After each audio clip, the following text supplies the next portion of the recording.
Hi friends, welcome to movie talk V Telugu channel. Review of మకుటం.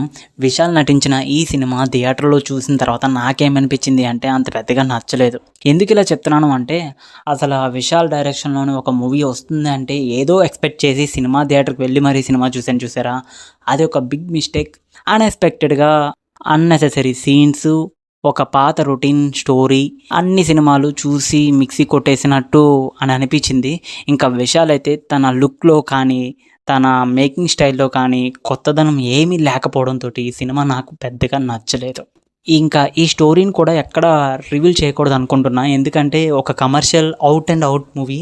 So ఇందులో స్టోరీని expect చేయకుండా ఒక కొత్త రకంగా మేకింగ్ స్టైల్ని యూస్ చేసి సినిమా తీస్తారేమో అని ఎక్స్పెక్ట్ చేసి సినిమాకి వెళ్తే నాకు రొటీన్ డ్రామా మూవీనే గుర్తొచ్చింది. ఇంకా సినిమాలోని జీవి ప్రకాష్ ఇచ్చిన బీజిఎం కూడా అంత పెద్దగా వర్కౌట్ కాలేదు.